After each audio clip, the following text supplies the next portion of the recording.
할렐루야. 내 영혼아 여호와를 찬양하라. 나의 생전에 여호와를 찬양하며 나의 평생에 내 하나님을 찬송하리로다. 하나님은 영이시니 예배하는 자가 신령과 진정으로 예배할지니라.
은혜와 사랑으로 함께 하시는 하나님 아버지께 존귀와 영광을 드립니다. 참 좋으신 주님, 코로나19로 각 처소에서 온라인 수요 예배를 드립니다. 이러한 때에 성령님 함께하여 게으르고 나약한 우리의 믿음을 불같이 일어나게 하여 주시고 예수 그리스도를 본받아 말씀으로 위로를 받으며 십자가 권능으로 승리하여 하나님께 영광을 드리게 하여 주옵소서. 주님, 쉬지 말고 기도하라고 하신 말씀으로 각 가정과 경제 문제, 나라와 백성과 교회와 선교사님을 위하여 기도하는 가운데 함께하여 주셔서 기쁨과 감사로 응답받게 의의 길로 인도하여 주옵소서. 목자 되신 주님, 우리의 믿음이 주님을 닮아 넉넉하고 풍성한 자가 되어 하나님의 말씀과 은혜로 복의 근원이 되어 주님의 은혜와 사랑을 나누며 베풀며 전하는 자들과 주님께서 동행하여 믿음으로 승리하게 하옵소서. 하나님, 건축자의 버린 돌이 모퉁이의 머릿돌이 되어 성전을 이루어 가시는 주님, 동신교회를 70년의 은혜와 세월이 흐르는 동안 믿음의 선배들의 기도와 수고와 헌신으로 아름다운 교회를 이끌어 주신 하나님의 축복을 진심으로 감사합니다. 다가온 소망의 70년, 앞날에도 말씀과 기도와 은혜로 더 좋은 것으로 주실 것을 믿습니다. 능력의 하나님, 담임 목사님과 교육자님들에게도 말씀의 능력과 축복을 더하여 주시면 우리를 생명의 길로 인도하여 주옵소서. 예수 그리스도 안에서 우리는 날마다 죽고 말씀으로 구원을 이루어 하늘의 만나로 축복하여 주옵소서. 십자가의 보혈과 은혜로 구원하여 주시는 예수님의 이름으로 기도드립니다. 아멘.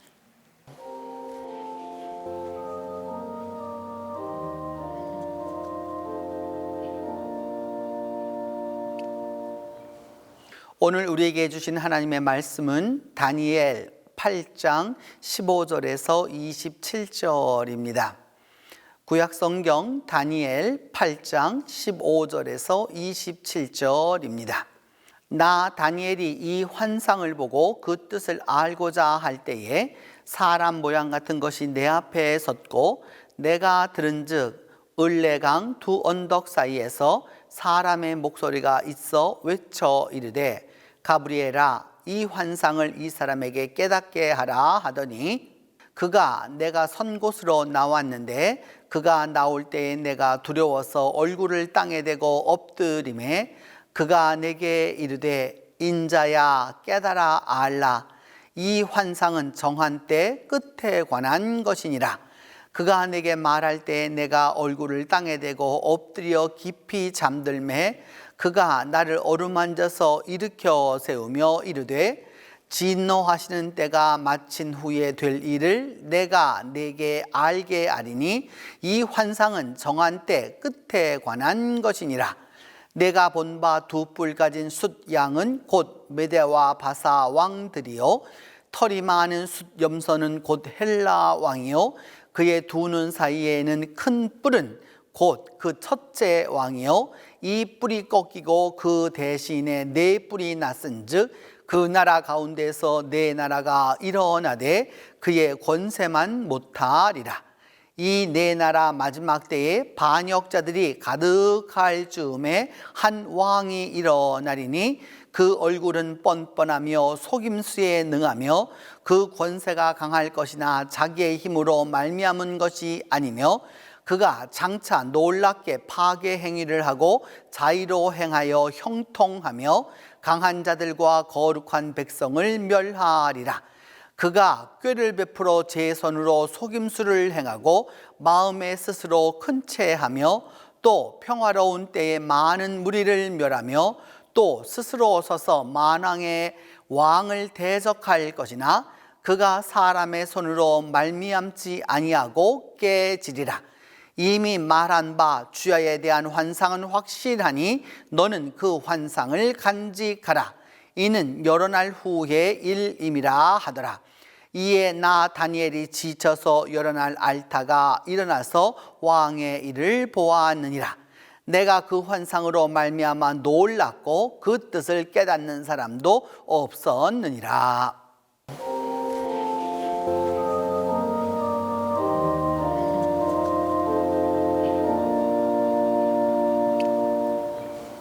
오늘은 다니엘의 하나님 8번째 시간으로 다니엘 8장 15절로 27절에 나타나는 양과 염소의 그 환상과 해석에 관한 말씀입니다. 이제 다니엘의 그 3분의 2 지점을 왔기 때문에 우리가 다니엘을 어떻게 시작해서 왔었는지를 한번 간략하게 우리가 살펴보도록 하겠습니다. 1장부터 우리가 그 7장까지 내용을 살펴보아야 이제 이 8장이 어떤 의미로 주어지는지를 알 수 있습니다. 우리가 1장에서 다니엘 1장에서 보았던 것은 다니엘과 그 세 친구가 바벨론에 잡혀가는 이야기였죠. 그들은 그냥 잡혀간 것이 아니라 여기 보면 흠이 없었고 그 다음에 용모도 아름다웠고 그 다음에 지식을 가리킬 만했고 학문을 배울 수 있는 아주 똑똑한 엘리트 친구들이었습니다. 그래서 그들이 그 바벨론에 잡혀가는 이야기가 1장이었다면 2장은 이제 그 느부갓네살이 금신상에 대한 환상을 보게 되는 내용입니다. 머리는 금이었고 그 다음에 이 어깨와 이 부분은 은이었고 그 다음에 나머지 배와 이쪽은 것이 노시였고 그 다음에 다리는 철이었고 그 다음에 발은 그 흙과 또 철이 섞여져 있는 그런 상황의 그 환상이었던 것이죠. 그래서 그것을 가지고 그 다니엘이 그 왕의 나라가 이렇게 앞으로 될 것이다 라고 하는 환상으로 해석을 해주게 됩니다. 3장에는 드디어 그 느부갓네살의 칙령으로 말미암아서 이 느부갓네살에게 그것이 금신상에게 절하지 않았던 그 친구들 3명이 그 풀무불 속에 들어가는 이야기입니다. 아주 그 유명한 이야기죠. 그들은 설사 하나님이 구원을 해 주시겠지만 구원하지 않으실지라도 우리는 믿음을 지키겠다라고 하는 그 어려움 앞에서 믿음을 굳건하게 지켰던 바로 그런 이야기입니다.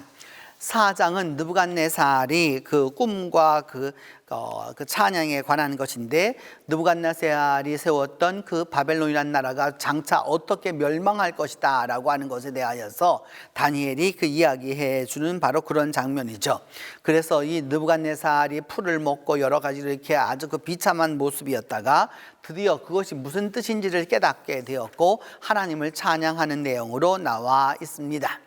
그리고 난 그 다음에 벨사살이라고 하는 바벨론의 마지막 왕이었는데 사실 정확하게 왕위에 올랐었는지는 역사적 기록은 분명하지 않지만 이가 이 잔치를 베풀고 그 다음에 그 여러 지역에서 가져왔었던 그것 가운데서 특별히 이스라엘의 성전에서 가져왔던 많은 신상의 물건들을 가지고 와가지고 잔치에 그냥 그릇으로 막 함부로 쓰게 되는 바로 그 이야기인데 바로 그때 그 잔치에서 메네 드겔 우바르신이라고 하는 이 글자가 손이 나와서 글씨를 쓰게 됨으로써 왕이 놀라게 되었고 결국은 그 내용이 무엇이었느냐 하면 메네라고 하는 것은 세어본다는 것이었고요. 그 다음에 그 문해라고 하는 그러니까 드겔이라고 하는 건 저울에 달았다라는 뜻이 되고 우바르신이가 나누어지게 된다라고 하는 바로 그런 이야기로 결국은 바벨론 제국이 멸망하는 내용으로 그 이제 5장의 내용이 나오게 됩니다.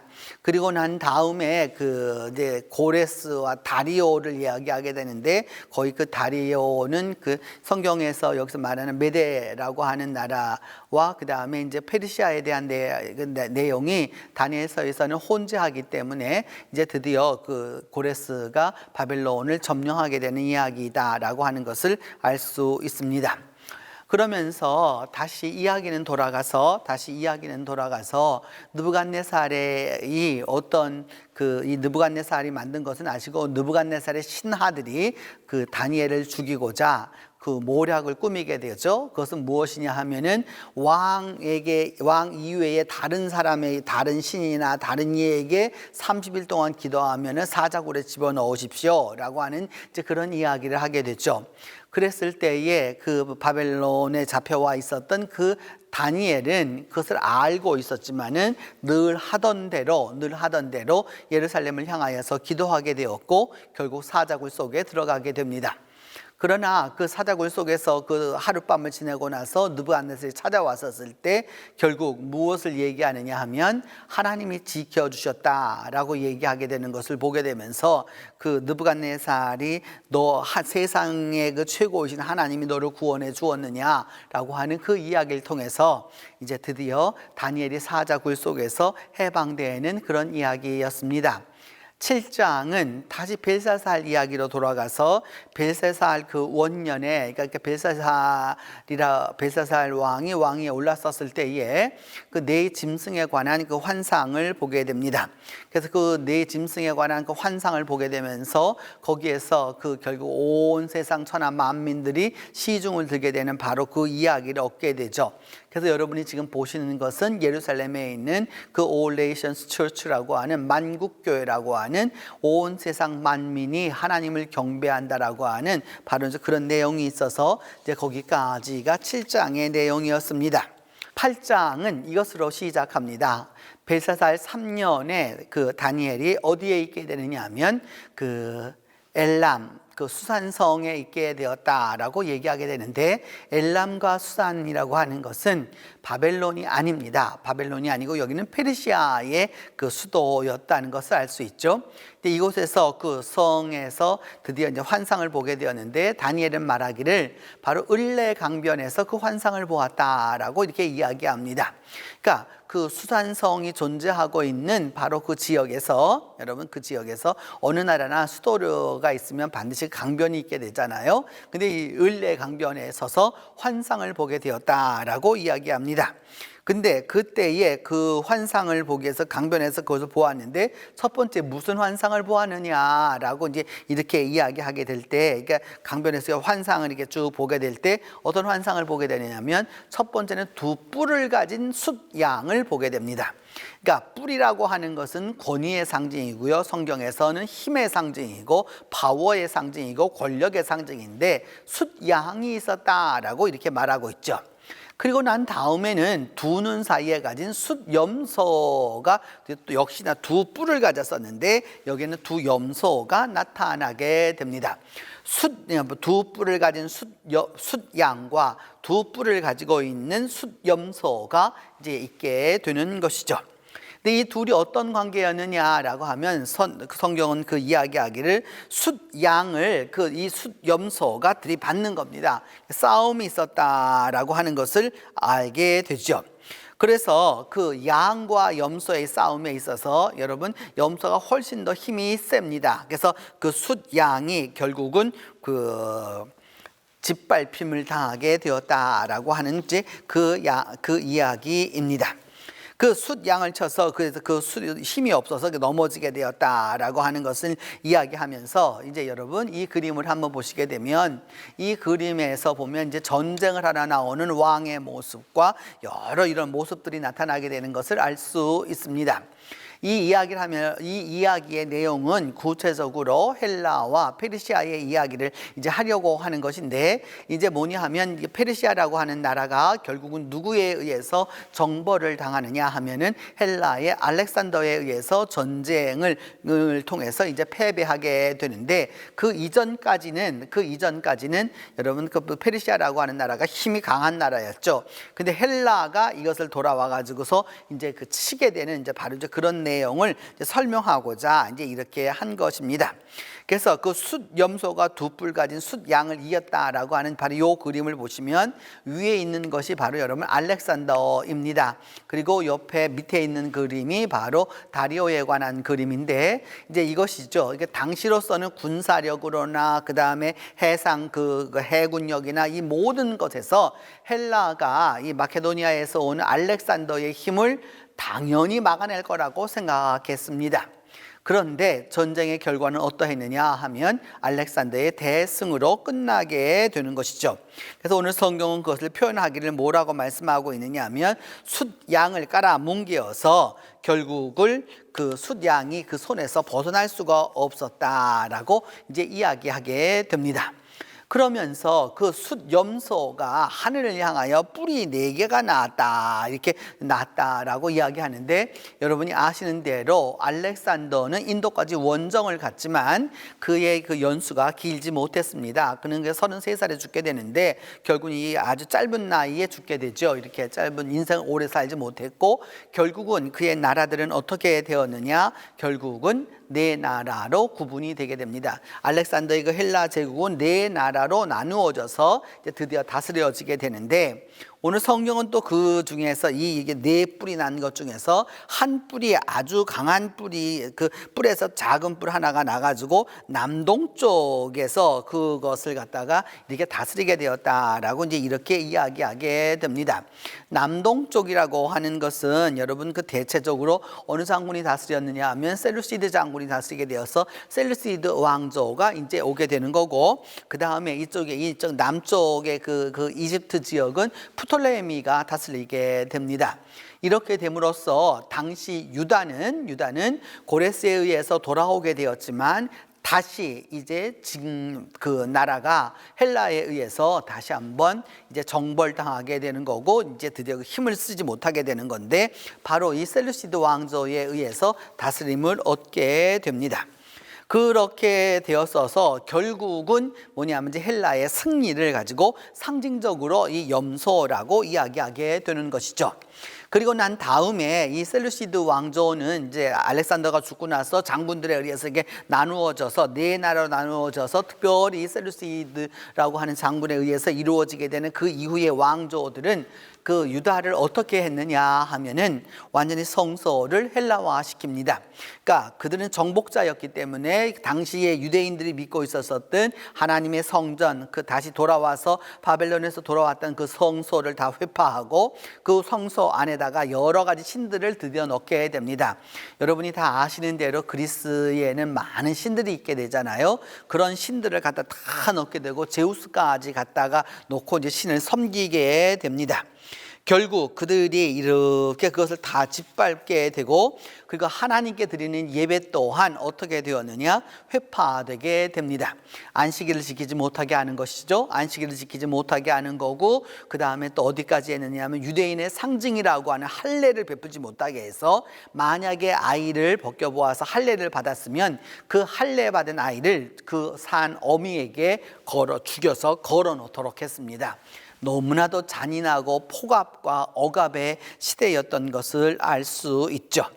그래서 오늘 성경은 말하기를 도대체 언제 회복이 되겠습니까? 그러니까 2300주야가 있어야 된다라고 이렇게 말하고 나서 그때에서 무엇이 이루어지게 될 것이냐 하면은 이제 정결하게 될 것이다라고 하는 부분을 이야기하게 됩니다.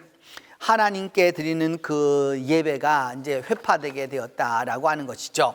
근데 지금 여러분이 지금 보고 계시는 이 장면은 그 마카비 왕조의 그 무덤인데, 이제 드디어 이렇게 그 헬라가 강력하게 그 종교 혼합과 그 다음에 여러 가지 이렇게 하게 되자 유대인들이 봉기를 하게 됩니다. 그 봉기를 하게 되었었을 때에 장군으로 사역한 이가 마카비라고 하는 사람인데, 외경에는 그 마카비 상하서가 있어서 이때의 이야기들이 많이 기록되어 있습니다.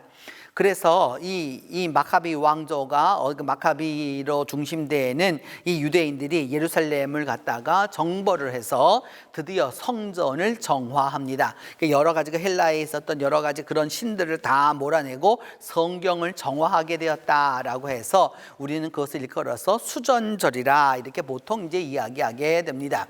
그러니까 수전절이라고 하는 것은 성전을 깨끗하게 하였다라고 하는 것인데, 그래서 그 신약 성경 안에도 수전절이 나오게 됩니다.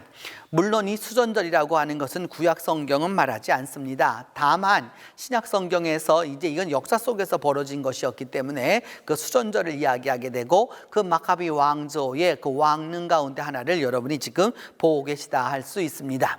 이 수전절 이후에 하누카라고 하는 이 수전절 이후에 이제 유대인들은 그 수전절을 기념해서 먹는 음식을 만들어내게 되는 것이죠. 그러니까 여러분들이 지금 그 유대인들이 그 수전절에 먹는 그 음식입니다.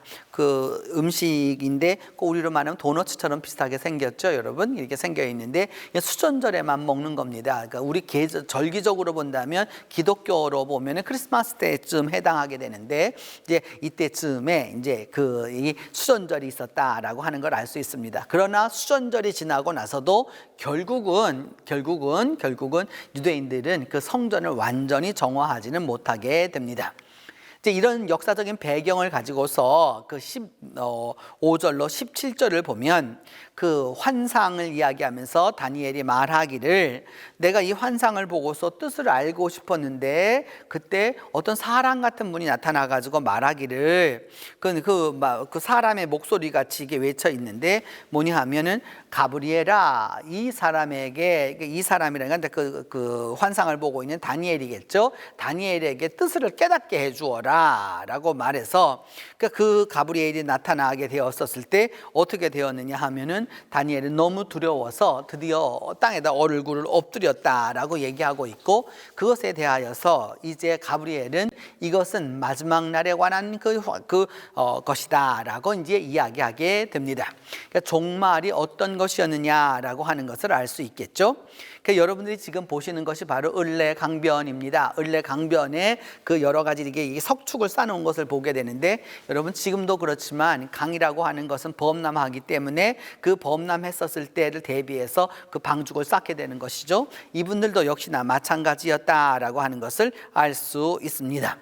그래서 그 하늘에 있었던 그 천사였던 가브리엘이 드디어 이것을 이제 깨닫게 하라라고 하는 말씀을 받아가지고 그래서 이제 깨닫게 해주게 됩니다. 환상을 본 것은 그 다니엘이었습니다. 그런데 해석을 하지 못하자 하나님이 가브리엘을 보내서 이것을 이제 해석하게 하신 것이죠. 그랬을 때 그 가브리엘이 와서 해석을 해주려고 했었을 때 그것을 알지 못하고 우선적으로 다니엘은 두려워서 땅에 무릎을 꿇고 그리고 얼굴을 땅에다 대어서 감히 그것을 보지 못한 것이었습니다. 그러면서 가브리엘의 목소리를 통해서 이해하게 된 것은 바로 무엇이었느냐? 정한 끝에 관한 것이었다라고 하는 것을 이제 알려주는 것이죠. 그 정한 끝이라고 하는 것은 이제 이 세상이 어떻게 앞으로 되어 갈 것이다 라고 하는 것을 이제 알려줍니다. 여러분이 지금 보시는 것은 동전인데 그 동전이 9개가 나옵니다. 그러면 왜 이 동전을 여러분에게 보여드리느냐 하면 맨 위에 왼쪽에 있는 이렇게 있는 부분이 바로 누구냐 하면 알렉산더 대왕입니다.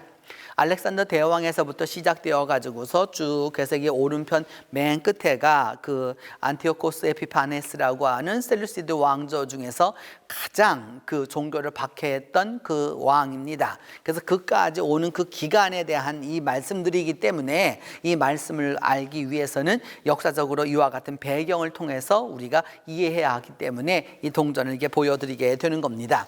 그러니까 알렉산더 이후로 그러니까 안티오코스 에피파네스까지의 그 수많은 기간에 관한 것이었죠. 성경에는 이 가브리엘이라고 하는 천사가 어떤 때에 사용되느냐 하면 누가복음에도 보면은 이 좋은 소식을 하나님 앞에 서 있는 이 가브리엘이 가서 소식을 전하게 되는 것이죠. 그다음에 요한 1서에도 보면 이 마지막 때에 관한 말씀이 나타납니다. 오늘날 우리가 종말을 생각하는 것과 또 지금부터 2000년 전, 2300년 전, 2500년 전, 2600년 전에 살았던 사람들도 그 마지막에 관한 것에 관심이 있었던 것이죠.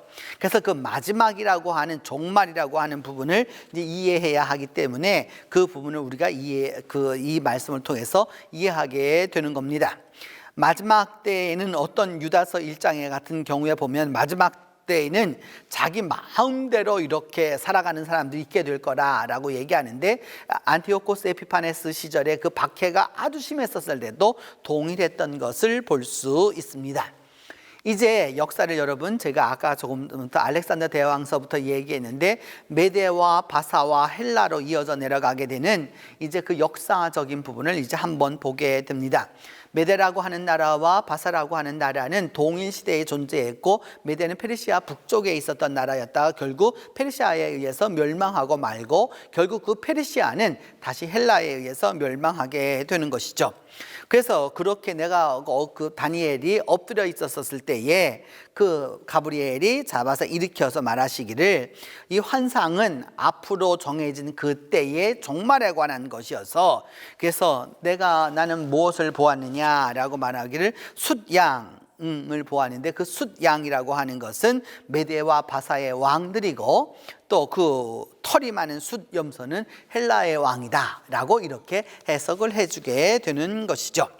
그래서 어떻게 엎드렸을까라고 하는 부분을 보시면 이거는 지금부터 약 한 3,800년 전의 것인데 여러분 가장 인간이 그 권력자나 또 신 앞에 아주 부복하는 자세가 바로 이런 자세라고 할 수 있습니다. 그러면서 가브리엘이 당장 해석을 해주죠. 뭐라고 해석을 해주느냐 하면 이 두 뿔 가진 양은 숫양은 누구였느냐? 메대와 바사였다라고 하는 거죠. 두 뿔로 표현하면서 두 권력이었는데 이 두 왕이 있었던 것이죠. 그러니까 그 왕조가 있었다는 걸 알 수 있고 그 다음에 이 메대와 바사라고 하는 나라도 엄청난 나라였던 것이죠. 왜냐하면 바벨론을 멸망시켜서 그 자르고스 산맥이라고 하는 자연적으로 이란과 이라크를 나누게 되는 아주 엄청난 산맥이 있는데 그 산맥을 넘어와서 이게 다스리게 되었고 그래서 이 지역을 엄청난 지역을 다스리는 것이었는데 그것을 뭔가 망가뜨린 이 메대는 결국 페르시아에 들어오게 되고 페르시아를 결국 멸망시켰던 것은 누구였느냐? 헬라였습니다. 헬라가 이와 같이 나아감으로써 결국은 이제 이 제국이 여기까지 이제 오게 되었다라는 것을 알 수 있습니다. 요한계시록도 이야기하기를 왜냐하면 그 로마 시대에 분명히 이것이 기록되었지만 이 다니엘의 이런 여러 전통들을 갖고 있는 것이기 때문에 하나님이 정하시는 그 마지막 날에 관한 것들입니다. 여기에 보면은 마지막 재앙에 관한 부분도 나오게 되고 요한계시록에서 주님은 말씀하시죠. 나는 알파와 오메가라고 말씀하시면서 그 처음과 마지막이라고 하는 이 마지막에 대한 부분을 이제 말씀하게 되는 것이죠. 초대교회는 그렇기 때문에 초대교회는 이 만물이 가까웠다라고 하는 세상의 말세가 가까웠다는 그 말세 신앙이 아주 강한 공동체였습니다. 실제적으로 여러분 이 말세를 강조하는 그 말세에 대한 부분에 관심이 많다라고 하는 것은 현실적 어려움이 많기 때문입니다. 현실적으로 이 세상이 이제 망하지 아니하고는 될 수 없다라고 하는 그 신앙들이 있었기 때문에 그 신앙의 본류였던 아주 근본적인 것에 그 많은 부분을 투사했던 것이죠. 한국교회도 마찬가지였습니다. 일본 시대를 지나면서 외정시대와 또 6.25와 그 이후에 우리 한국교회를 풍미했던 것도 역시 이 종말 신앙이 많았던 것이죠. 근데 그것들이 잘못되었기 때문에 이제 여러 가지로 문제를 야기시켰던 것을 알 수 있습니다.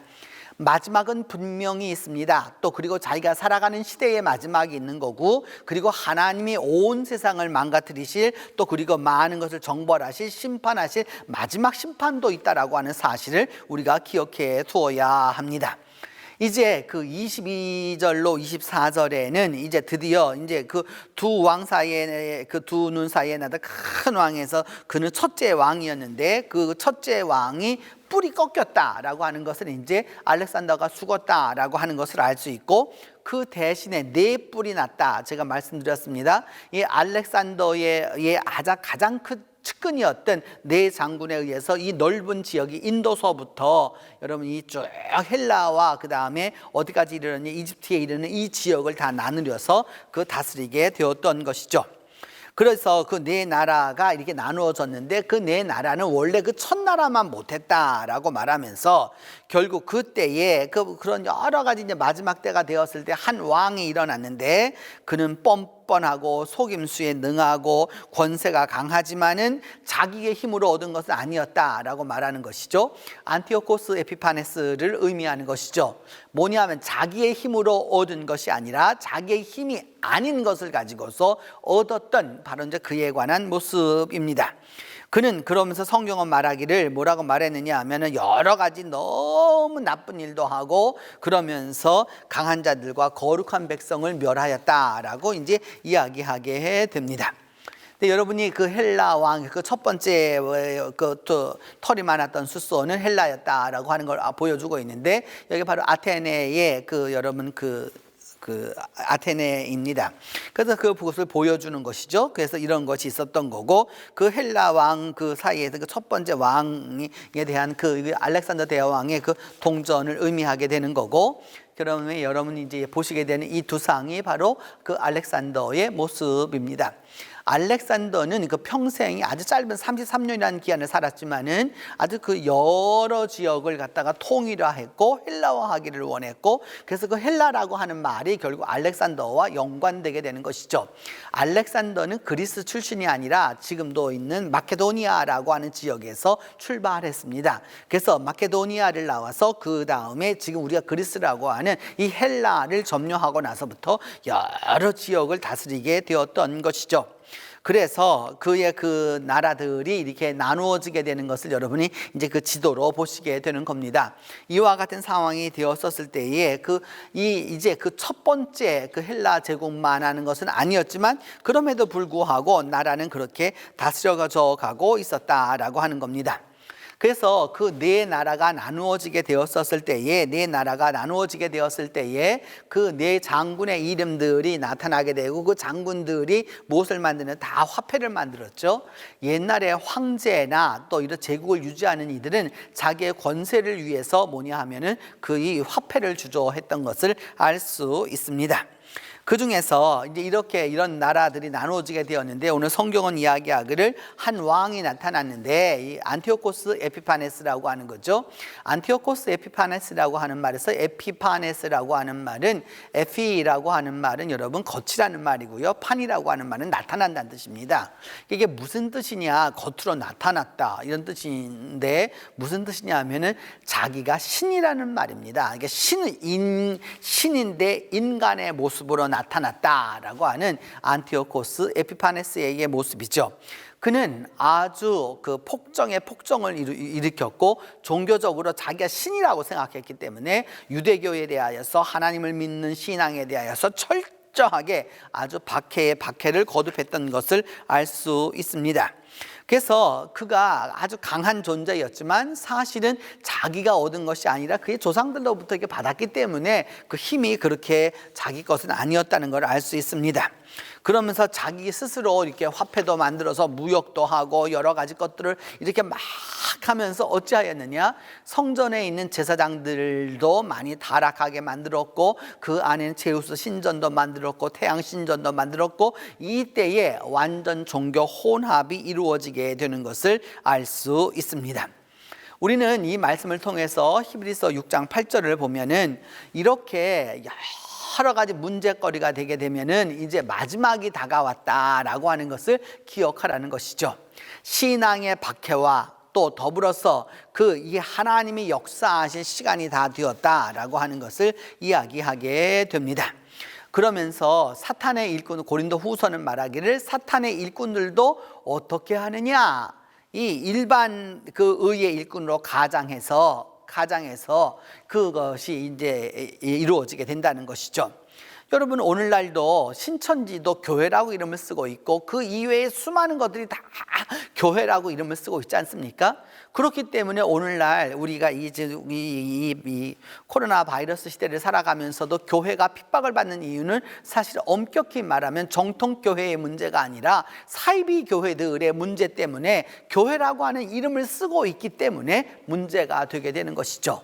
그래서 우리가 바로 분별해야 한다라고 하는 것을 알 수 있습니다. 이제 드디어 그 환상의 결과에 대하여서 분명하게 이제 이야기해 줍니다.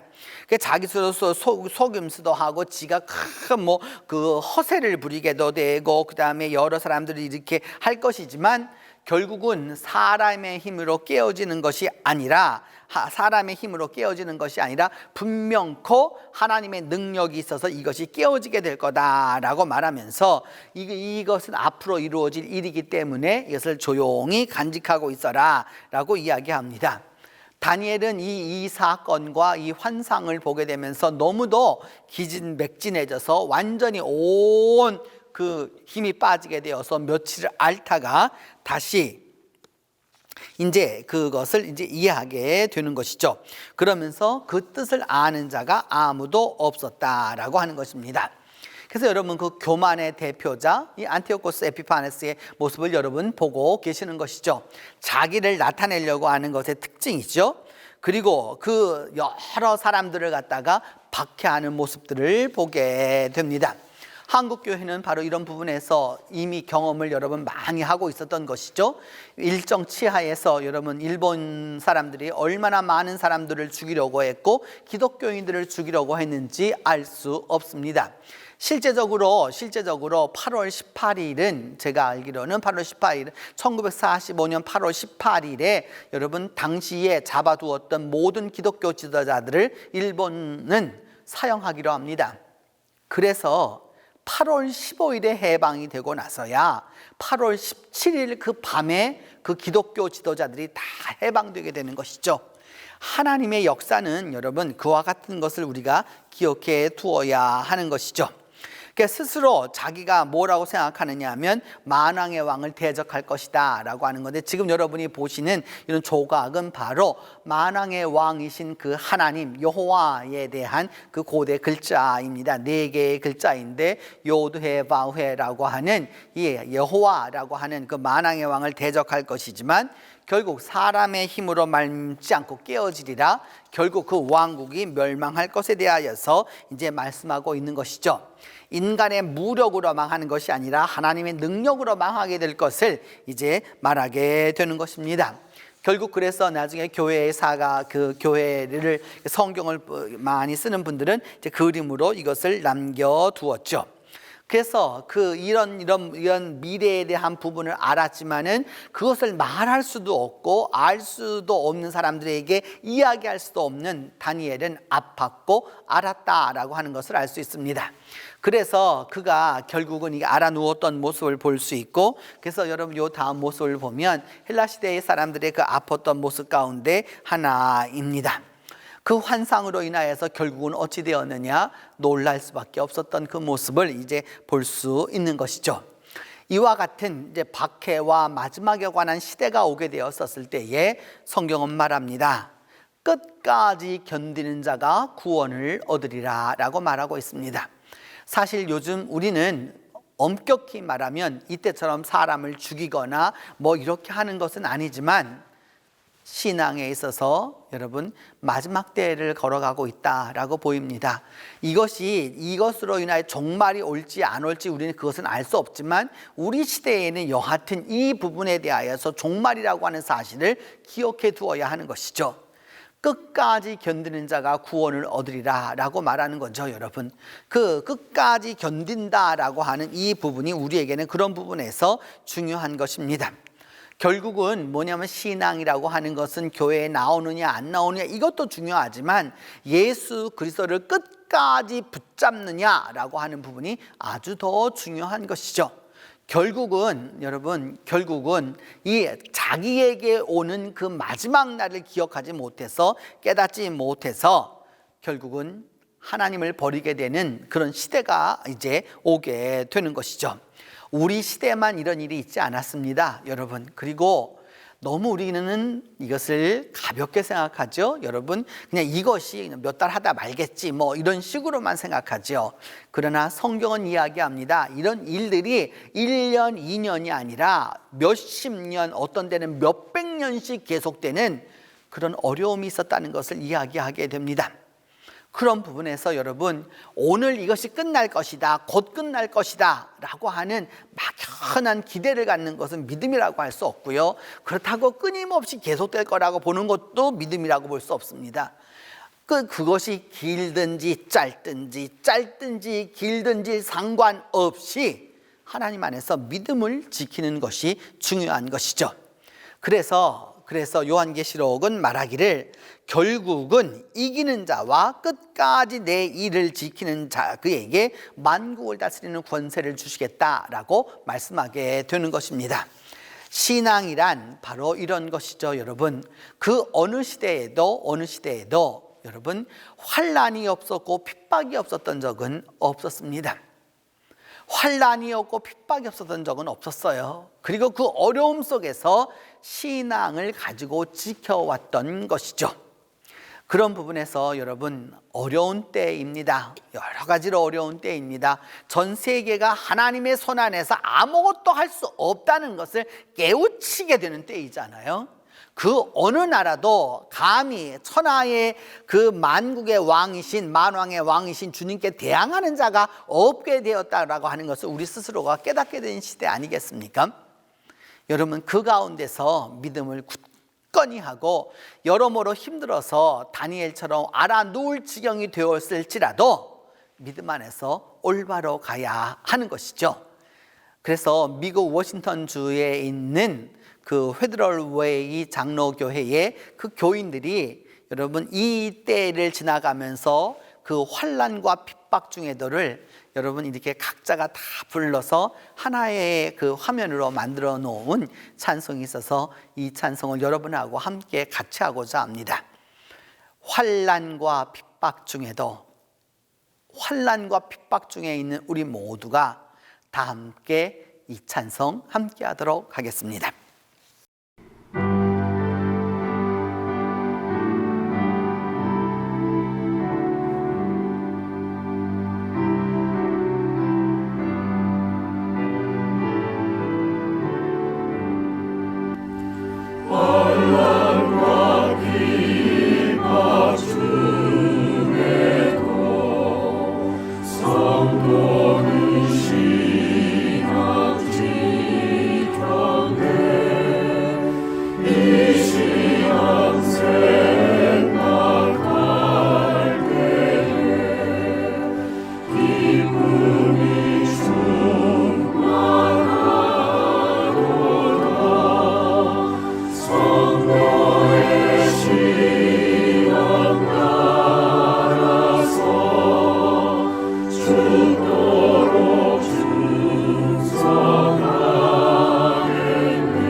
기도합니다.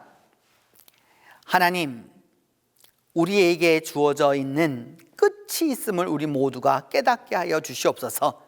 우리 개인에게도 우리 가정에도 또 우리의 삶에도 우리가 갖고 있는 이 모든 것에도 하나님이 정하신 때가 있음을 깨닫게 하여 주셔서 그 마지막 때의 특징을 올바로 이해할 수 있도록 하나님이 도와주시옵소서.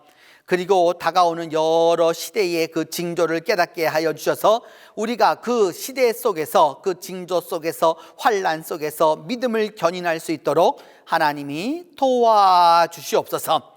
그리하여 마지막까지 참고 이기고 승리해서 믿음의 결국을 우리 모두가 얻도록 하나님이 도와주시옵소서. 우리 주 예수 그리스도의 이름으로 기도합니다.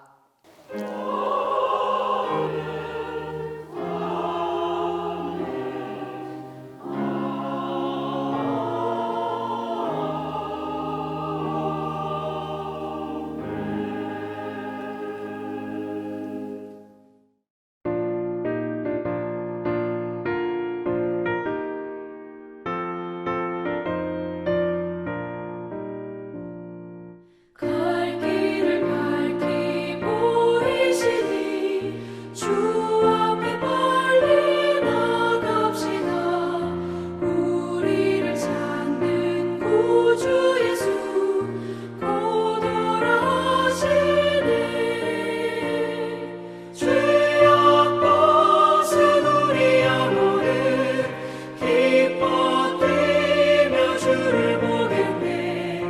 하늘에 계신 주 예수를 영원히 섬기리.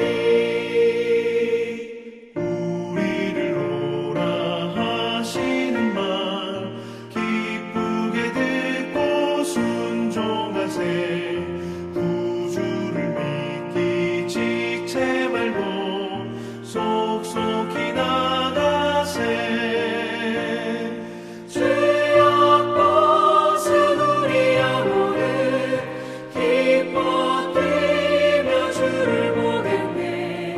하늘에 계신 주 예수를 영원히 섬기리.